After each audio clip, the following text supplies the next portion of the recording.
Corradino di Svevia, an astrological portrait by Ciro Discepolo, from the book L'Aquilotto Insanguinato, The Bloody Egglet, by Lino Zaccaria, Graus editions. Preface to the book by Pietro Gargano.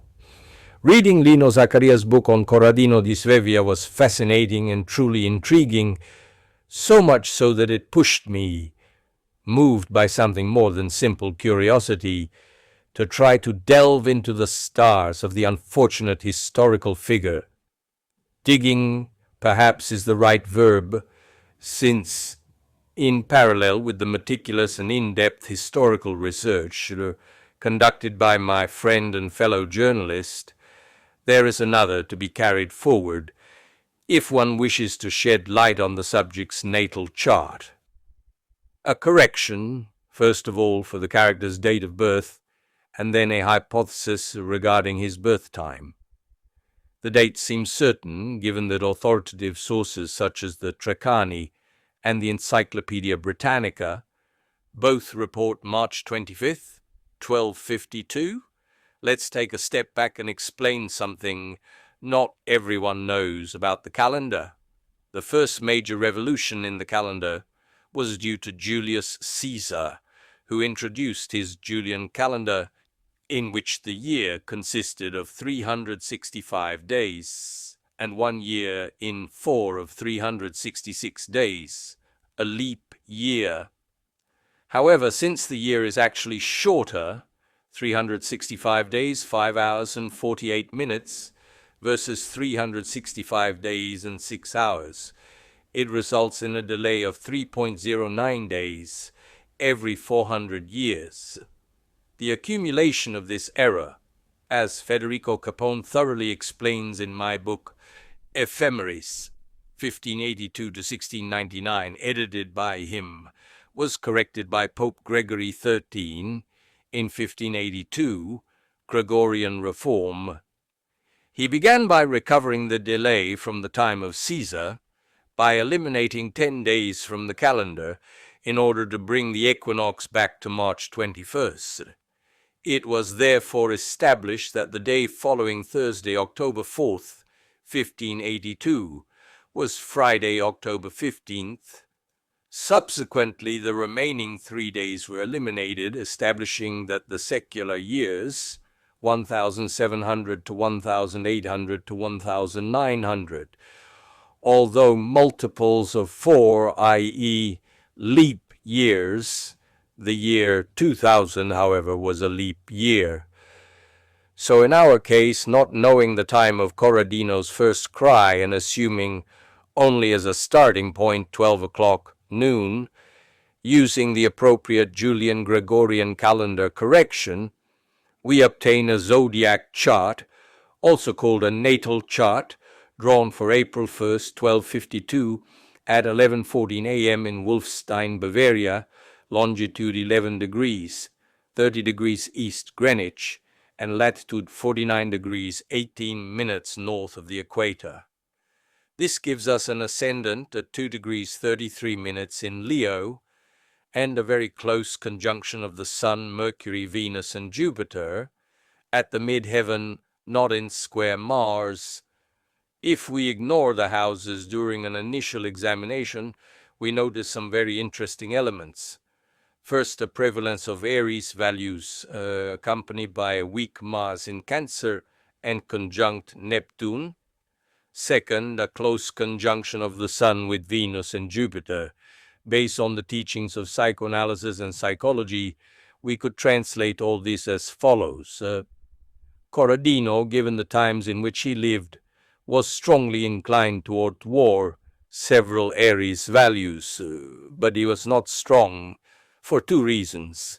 Mars in Cancer, in its fall, as mentioned, implies the presence of a belligerent spirit, but not a warrior in the masculine sense of the term.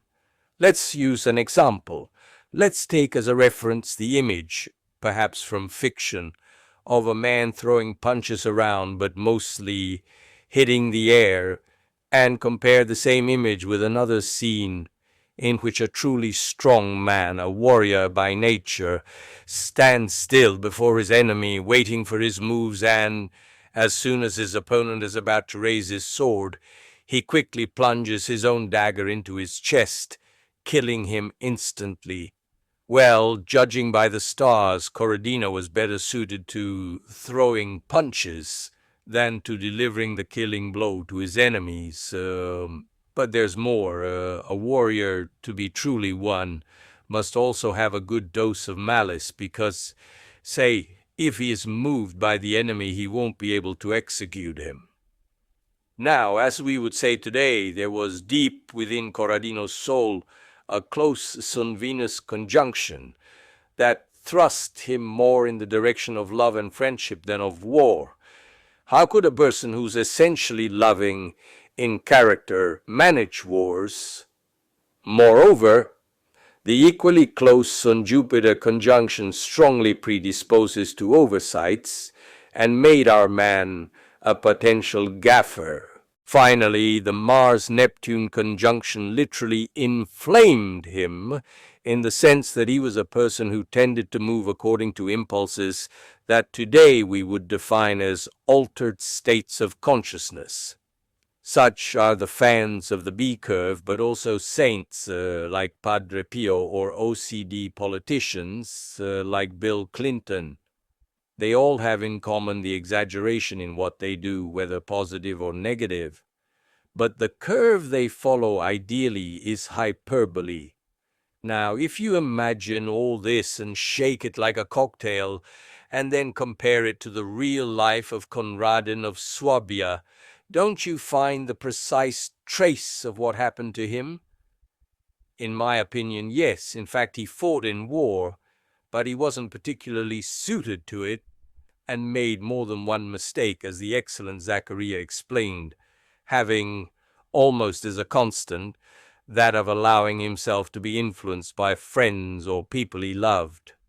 Some serious errors of judgment, or gaffes, as they would say today, proved fatal, like when descending on Rome for the first time and believing he had won his war, he left a considerable number of troops there, as would an army that had already consolidated the borders of its invasion.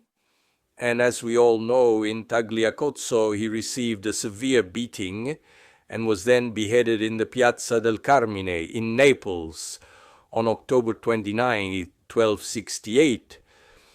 So far, the story, a particular vision I'm personally giving it, because do you know of a universal system for reading it, and the examination of the stars by Corradino of Svevia without knowing his time of birth. Let us dare more, then, and hypothesize what the time of the event might have been. This is a very difficult exercise, but counting on the indulgence of the readers and having some specific points to ponder, I will try. Some certain facts are his father's very early death, a fundamental event in the life of every human being. Many assets were taken from him and others lost as a result of real gaffes, such as the titles and lands bestowed on Rome when he already believed himself victorious. Strong flashes of light in his eyes, first in deciding to wage war, and then in the way he waged it. The frustrated attempt at emancipation at all costs, for example, from the mother-uncle-stepfather duo. Well, not having to deal with the city bookmakers, we could hazard, but it's not really that much of a gamble, a birth time around 3:30 p.m. With such a chart, in fact, we have Saturn in the 4th house, which speaks to us inescapably of an orfelinato, a neologism coined by André Barbeau, author's note.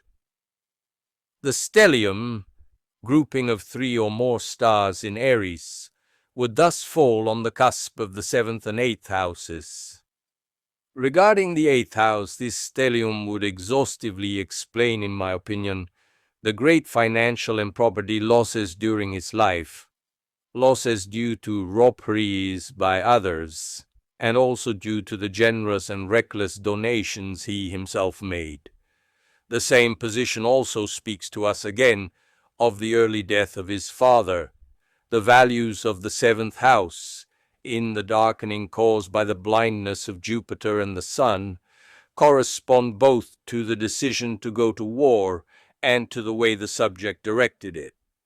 Mars and Neptune in the 10th house could then explain his enormous yearning for redemption, independence, and emancipation, which perhaps were the main drivers of his unfortunate end. After the irreversible decline in his later years, Saturn in the 4th house. According to the birth time hypothesis put forward here, it is no coincidence that Mars would be on the 11th cusp, the stabs he received from friends.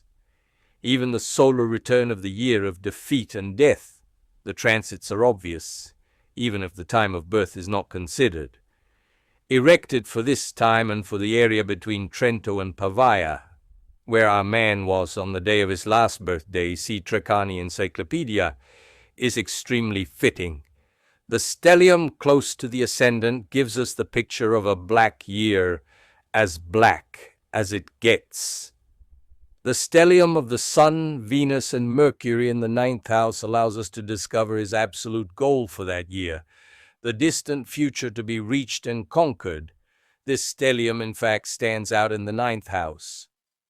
Uranus in the 10th speaks of a radical change in his social, professional status, as we would say today, a total reversal.